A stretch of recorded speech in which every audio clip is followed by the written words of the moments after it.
Stefan, my physio, always trying to make me healthier whenever it's. The crowd was roaring. Cameras exploded in flashes. But Elena Rybakina didn't smile. Her eyes were distant, cold, almost unreadable, like she was standing somewhere else entirely. It was supposed to be the happiest night of her career.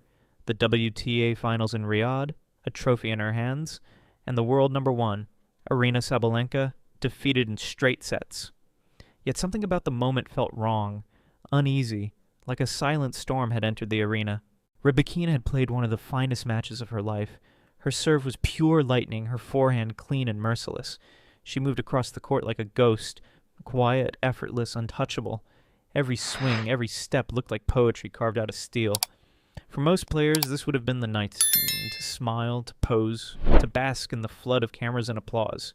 But Rybakina wasn't like most players. When the officials walked onto the court for the trophy ceremony, the tension became visible. Standing nearby was Portia Archer, the newly appointed CEO of the Women's Tennis Association. It was the moment every champion knows by heart. The traditional photo with the head of the organization symbolizing unity, celebration, and respect. Only this time, that didn't happen. Rybakina quietly stepped aside. She took the trophy, posed with her coach, Stefano Vukov, and her team, but not with the WTA CEO. Cameras caught everything. Archer lingered awkwardly on the side, smiling in that polite way you do when you realize the world is watching something uncomfortable unfold. Within minutes, social media lit up. Did she just snub the WTA? That wasn't an accident, was it? To some, it looked bold, a statement of defiance. To others, it looked disrespectful, even childish. But to those who had followed Rybakina's journey, it meant something deeper. This wasn't just about a photo. It was about betrayal. About trust broken months ago. About a quiet war between a player and the institution that claimed to protect her. The irony was cruel. Rybakina had just conquered one of the most prestigious tournaments in women's tennis. Yet her defining moment wasn't the win.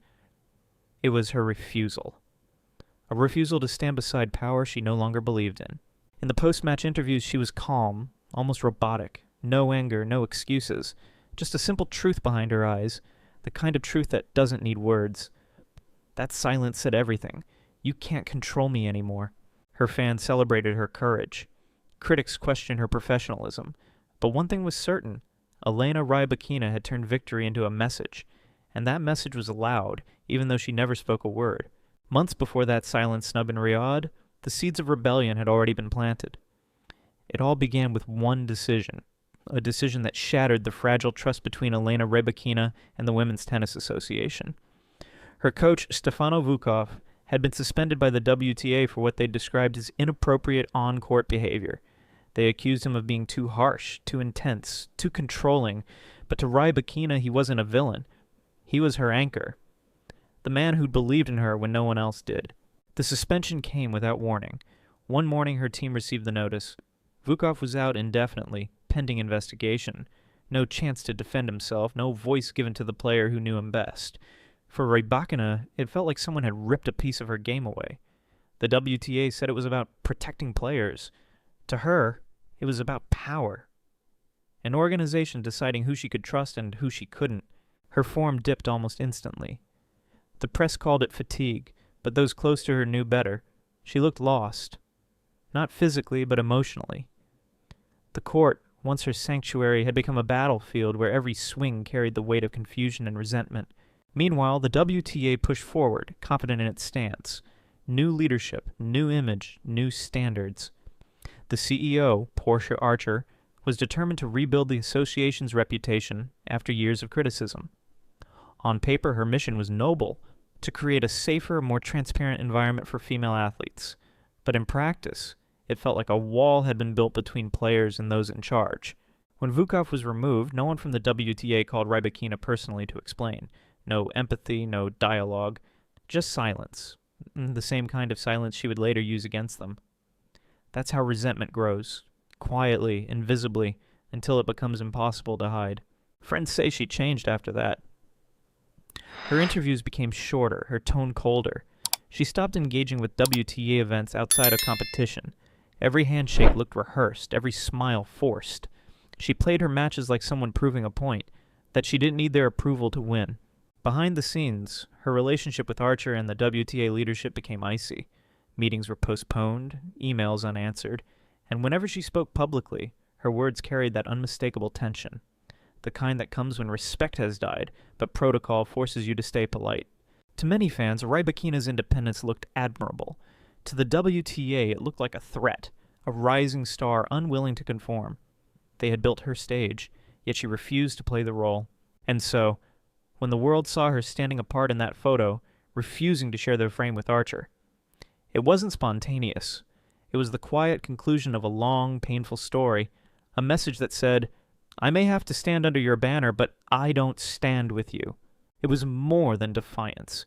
It was survival. So for athletes like Rybakina, silence had become their last weapon, one that could slice deeper than any headline.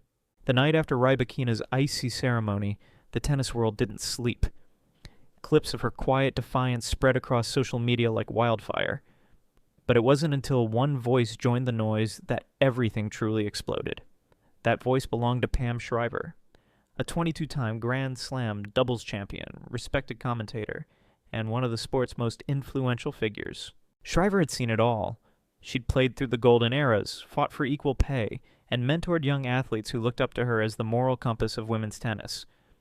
But when she opened her app, saw the photos of Rybakina standing apart from Portia Archer, she didn't hold back. Her words hit like a thunderclap. Imagine winning more prize money in one tournament than the original 9 did over their entire careers, and then disrespecting the WTA CEO who's trying to ensure stronger safeguards in your sport. Hard to imagine. It was a statement dressed in professionalism, but soaked in accusation. Within hours, her post had gone viral. Fans called it unnecessary, cruel, even arrogant. The backlash came hard and fast. "Pam, I would have expected better from you." One fan replied, "If you believe Rybakina's coach was wrongly accused, respect her loyalty. If not, then she's reunited with a man who hurt her. Either way, she needs compassion, not scorn." The debate split the tennis world down the middle. Some agreed with Shriver, arguing that athletes, especially champions, have a duty to uphold decorum no matter how personal the feud. Others sided with Rybakina, saying her silence was her only voice in a system that refused to listen. It wasn't the first time these two names had clashed in spirit. Months earlier, when Stefano Vukov was first suspended, Shriver had been one of the loudest advocates for his punishment. She had called out what she termed cult-like coaching behavior in tennis, urging the WTA to stand up to manipulation and abuse. For her, this was about principle, protecting women in the sport she loved. But for Rybakina, it felt personal. Someone she'd never met, never spoken to, was passing judgment on her career and her choices. At the Australian Open that same year, she had addressed it head-on. "Pam Shriver never came to me. She doesn't know me. I don't think it's fair to make comments like that, especially from someone who is a coach, a commentator, and a journalist at the same time." Her tone wasn't angry. It was tired. The kind of exhaustion that comes from fighting a storm you didn't start. To her, this wasn't about being right or wrong. It was about being understood. But social media doesn't do nuance. It wants heroes and villains. And overnight, both women became symbols of something bigger. Shriver, the voice of structure and morality. Rybakina, the emblem of independence and rebellion. The irony was brutal. Both were fighting for what they believed was the soul of tennis. Yet instead of understanding each other, they became fuel for a cultural fire, one burning across timelines, headlines, and locker rooms. Shriver's intention may have been to defend the WTA's image, but in doing so, she unintentionally gave Rybakina's silence even more power. The photo that started as a snub had now become a global statement, one that forced everyone, from fans to federations, to pick a side. And as the noise grew louder, Rybakina stayed quiet. No interviews, no tweets, no rebuttals, just that same distant calm, the calm of someone who had already said everything she needed to say, without uttering a single word. Months later, when the world had nearly moved on, a quiet update dropped onto the WTA website, almost unnoticed at first. Stefano Vukov's suspension had been lifted. No press conference, no apology, no grand announcement, just a simple line. Coach cleared to resume professional duties. For Rybakina, it meant one thing. Her team was whole again. The reunion came just before the U.S. Open. When she walked onto the practice courts with Vukov by her side, cameras zoomed in, critics sharpened their words, and whispers filled the air. Some called it reckless. Others called it brave. But for Rybakina, it wasn't about optics. It was about freedom. What followed was something no headline could spin. Pure, unstoppable tennis. She won in Ningbo. She stormed through Tokyo, and then came Riyadh. The place where silence would once again speak louder than any statement. 11 straight wins. No sets dropped. No visible emotion. She wasn't just playing tennis anymore. She was reclaiming her story. And then came that photo. The one that turned a season of triumph into a statement of defiance. While the world argued about manners and politics, Rybakina had already made peace with her decision. She knew what it meant.